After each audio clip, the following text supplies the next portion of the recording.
മഹാദുരന്തമായി മാറി ഒരു സംസ്ഥാനത്തെ ഒന്നാകെ കത്തിച്ചാമ്പലാക്കുന്ന കാട്ടുതീ അണയ്ക്കാൻ ഇതുവരെ അമേരിക്കയ്ക്ക് കഴിഞ്ഞിട്ടില്ല. കാറ്റ് രൂക്ഷമാകുമെന്ന മുന്നറിയിപ്പിനിടെ ലോസ് ആഞ്ചൽസിൽ കാട്ടുതീ അണയ്ക്കാൻ ശക്തമായ ശ്രമങ്ങൾ ഇപ്പോഴും തുടരുകയാണ്. എന്നാൽ ആളിപ്പടരുന്ന കാട്ടുതീ തുടരുന്ന സാഹചര്യത്തിൽ സംസ്ഥാനത്ത് വായുമലിനീകരണം വളരെയധികം രൂക്ഷമാണ്. ജനങ്ങൾ ജാഗ്രത പാലിക്കണമെന്ന് നാഷണൽ വെതർ സർവീസ് മുന്നറിയിപ്പ് നൽകുകയും ചെയ്തിട്ടുണ്ട്. എന്നാൽ പ്രദേശത്തെ ഒന്നാകെ മൂടിക്കളഞ്ഞ ചാരത്തിൽ നിന്നും പൊടിയിൽ നിന്നും രക്ഷ നേടാൻ വീടിനകത്ത് തന്നെ കഴിയാൻ പ്രദേശവാസികളോട് അധികൃതർ നിർദ്ദേശിക്കുകയും ചെയ്തു. 14% തീയണയ്ക്കാൻ കഴിഞ്ഞിരുന്നു. എന്നാൽ ഏറ്റവും ശക്തമായ പാലിസഡ്സ് കാട്ടുതീ ഇതിനോടകം തന്നെ 23,713 ഏക്കർ സ്ഥലത്താണ് കത്തി നശിപ്പിച്ചത്. രണ്ടാമത്തെ ശക്തമായ അഗ്നിബാധയായ ഈറ്റൻ തീ 33% അണയ്ക്കാൻ കഴിഞ്ഞിട്ടുണ്ട്. 14,117 ഏക്കർ പ്രദേശമാണ് ഈ തീയിൽ കത്തി നശിച്ചത്. 799 ഏക്കർ പ്രദേശത്ത് നാശം വിതച്ച ഹെസ്റ്റ് തീ 97% അണയ്ക്കാൻ സാധിച്ചു. 55.7 ഏക്കർ ചാമ്പലാക്കിയ തീ കൂടുതൽ പ്രദേശങ്ങളിലേക്ക് പടർന്ന് തടയാനായെന്നും അധികൃതർ വെളിപ്പെടുത്തുകയുണ്ടായി. മഹാദുരന്തമായി പരിണമിച്ച 24 പേരുടെ മരണത്തിനിടയാക്കിയ കാട്ടുതീ കെടുത്താൻ അഗ്നിശമന സേന ഒരുപാട് കഷ്ടപ്പെടുകയാണ് ഇപ്പോഴും.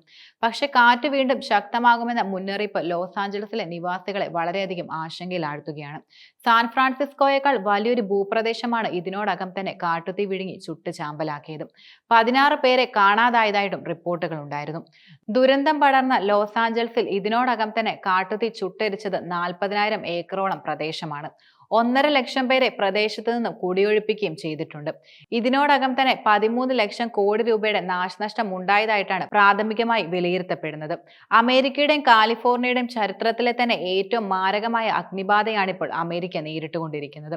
തീപിടുത്തത്തിന്റെ കാരണത്തെക്കുറിച്ച് അന്വേഷണം ഇപ്പോഴും തുടരുകയാണ്. അതിശൈത്യവും കനത്ത ശീതക്കാറ്റും കാരണം പല സംസ്ഥാനങ്ങളിലും അടിയന്തരാവസ്ഥയും പ്രഖ്യാപിച്ചു. യുഎസിന്റെ തെക്കൻ സംസ്ഥാനമായ കാലിഫോർണിയയാണ് കാട്ടുതീ മുഴുവനായി വിഴുങ്ങിക്കൊണ്ടിരിക്കുന്നത്. പാലിസഡ്സ്, ഈറ്റൺ എന്നീ പ്രദേശങ്ങളിൽ അതിവേഗം പടർന്ന 2 വലിയ കാട്ടുതീയിൽ സാൻ ഫ്രാൻസിസ്കോയുടെ വിസ്തൃതിയേക്കാൾ വലിയൊരു ഭൂപ്രദേശം തന്നെ കത്തി നശിക്കപ്പെട്ടു. ചൊവ്വാഴ്ച രാവിലെയായിരുന്നു പസഫിക് പാലിസേഡ്സിൽ തീ രൂപപ്പെട്ട് വൻ ദുരന്തം ഉണ്ടായത്. ലോസ് ആഞ്ചലസുകാർ അവരുടെ കൺമുമ്പിൽ നഗരം എരിയുന്നത് കാണുമ്പോൾ അണുബോംബ് വീണതുപോലെയാണ് യഥാർത്ഥത്തിൽ പ്രദേശവാസികൾക്ക് അനുഭവപ്പെടുന്നത്. വേനൽക്കാല കാട്ടുതീകൾ എന്നത് കാലിഫോർണിയയ്ക്ക് വളരെ സുപരിചിതമാണ്. ജൂൺ മുതൽ ഒക്ടോബർ വരെയാണ് കാട്ടുതീ ഉണ്ടാകുന്ന സീസൺ. കൂടാതെ വരണ്ട കാലാവസ്ഥയാണ് അതിനു പിന്നിലെ പ്രധാന കാരണം.